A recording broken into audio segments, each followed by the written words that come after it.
Welcome to kitchen queen. இன்னைக்கு நம்ம பார்க்க போற ரெசிபி ஒரு சூப்பரான யம்மியான கொங்கு நாட்டு ரெசிபி சிந்தாமணி சிக்கன். ரொம்ப ஈஸியாகவும் ரொம்ப சுலபமாகவும் செஞ்சிடலாம்.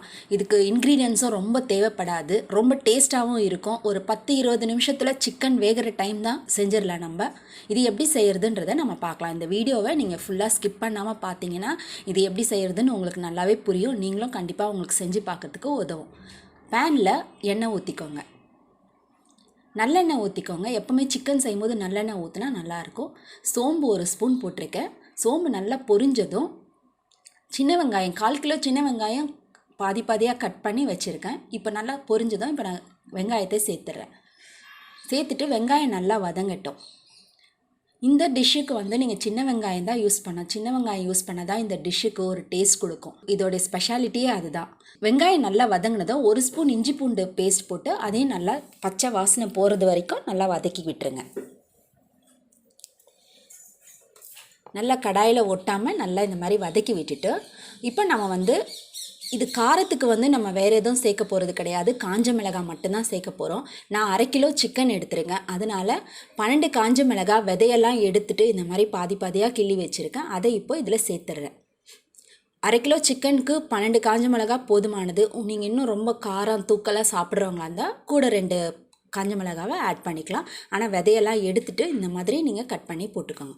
போட்டு கொஞ்சம் நல்லா வதங்கினாலும் ஒரு கொத்து கருவேப்பிலையை போட்டுட்டு நம்ம வதக்கி விட்டுடலாம். கருவேப்பிலை போட்டுட்டு நல்லா வதக்கி விட்டுருங்க.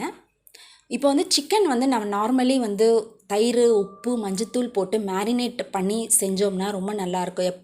எந்த மாதிரி டிஷ் செய்கிறதுனாலும் நீங்கள் அந்த மாதிரி மேரினேட் பண்ணி வச்சுட்டு செய்யுங்க. அப்போ சிக்கன் நல்லா சாஃப்டாக இருக்கும், இந்த ஹார்டாக இருக்காது. அந்த மாதிரி நானும் இப்போது மேரினேட் பண்ணி வச்சுருக்கேன். 1/2 அன் ஹவருக்கு முன்னாடியே நான் சிக்கனை நல்லா கழுவி மஞ்சத்தூள், உப்பு போட்டு மேரினேட் பண்ணி வச்சுருக்கேன். இப்போது இந்த வெங்காயத்துக்கெலாம் தேவையான அளவுக்கு உப்பு ஒரு 1/2 ஸ்பூன் போட்டாச்சு. மஞ்சத்தூள் 1/2 ஸ்பூன் மஞ்சள் பொடி போட்டு நல்லா வதக்கி விட்டுக்கோங்க.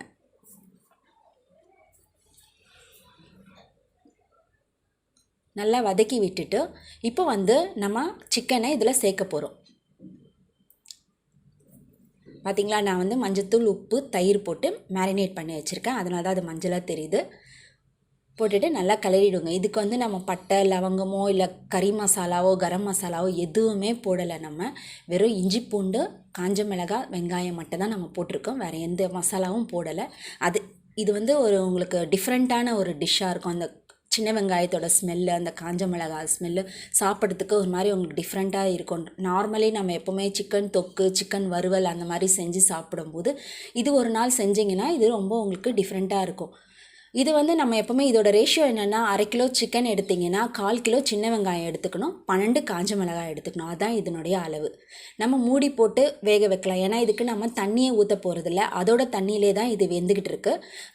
அது தண்ணியிலே அது சீக்கிரமாக வெந்துடும். தண்ணிலாம் நம்ம ஊற்ற தேவையில்லை. பாருங்கள், சிக்கன் நல்லா வெந்திருக்கு பாருங்கள். இந்த மாதிரி நீங்கள் அப்பப்போ மூடி போட்டு திறந்து கிளறி விட்டு வேக விட்டுக்கோங்க. நல்லா வெந்ததும் இப்போ நல்லா வெந்துருச்சு பாருங்கள். சிக்கன் எல்லாம் நல்லா வெந்து போயிடுச்சு. அந்த தண்ணி கொஞ்சம் ட்ரை ஆகிற வரைக்கும் நீங்கள் சிம்மில் வச்சுட்டு நீங்கள் இறக்கிக்கலாம். அவ்வளோதாங்க, நம்மளுடைய சிந்தாமணி சிக்கன் சூப்பராக ரெடி ஆகிடுச்சு. இது ஃப்ரைட் ரைஸோட, பிரியாணியோடலாம் நல்ல ஒரு காம்போவாக இருக்கும். இதை நீங்களும் உங்கள் வீட்டில் செஞ்சு பாருங்கள். உங்களுடைய ஃபீட்பேக்கை என்னுடைய கமெண்ட் பாக்ஸில் போடுங்க. என்னங்க, ரெசிபி பார்த்தீங்களா? பிடிச்சிருந்ததா?